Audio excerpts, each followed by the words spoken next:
3 നേരവും ചാണകം തിന്നുന്ന മൈരന്മാര് ഈ വീഡിയോ കാണാൻ നിൽക്കരുത്. കാര്യം ചാണകത്തെ ഭക്ഷണമായി സ്വീകരിച്ചവർ, ഗോമൂത്രം പുണ്യജലമായി സ്വീകരിച്ചവർ, ഇവർക്കൊക്കെ ഉള്ള വീഡിയോ. നിങ്ങളിവിടെ ഗോമാതാവിന്റെ പേരും പറഞ്ഞ് മനുഷ്യന്മാരെ കൊല്ലുന്നു, അടിക്കുന്നു. സ്വന്തം അവകാശങ്ങൾ, വിദ്യാർത്ഥിയുടെ അവകാശങ്ങൾ നേടാനാണ് ഇവിടെ ഒരു കൂട്ടം വിദ്യാർത്ഥികൾ തെരുവുകളിൽ ഇറങ്ങി സമരം ചെയ്യുന്നത്.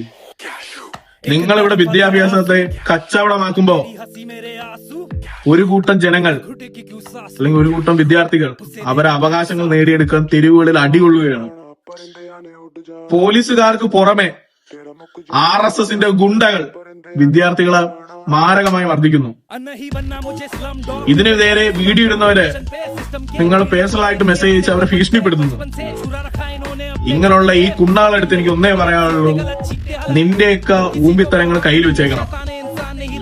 നിന്റെയൊക്കെ ഈ പൊണച്ച പരിപാടി അല്ലെങ്കിൽ ഭീഷണിപ്പെടുത്തുന്ന പരിപാടി ഊമ്പിയാതി.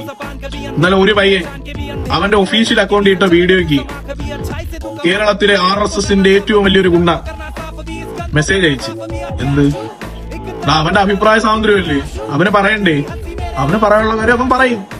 അതിപ്പോ നിന്റെ അടുത്ത് ചോദിക്കണോ? പറയുന്നതിന് നിന്റെ അടുത്ത് ചോദിക്കണോ? അപ്പം ഒരു കാര്യം വേണം, എല്ലാം ചാണകം തിന്നുന്ന എല്ലാ കുണ്ണകളെടുത്തു. നിന്റെയൊക്കെ കുണ്ണത്തരങ്ങൾ തീരാറായി. ജനങ്ങൾക്ക് ബോധോദയം ഉണ്ടാറായി. ജനങ്ങൾ ചോദിച്ചു തുടങ്ങി, നിന്റെ നേതാക്കൾ എവിടെ?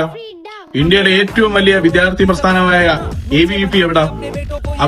എന്ത് പറ്റി സംസാരിക്കുന്നു? ഇതിനെപ്പറ്റി സംസാരിക്കൂല.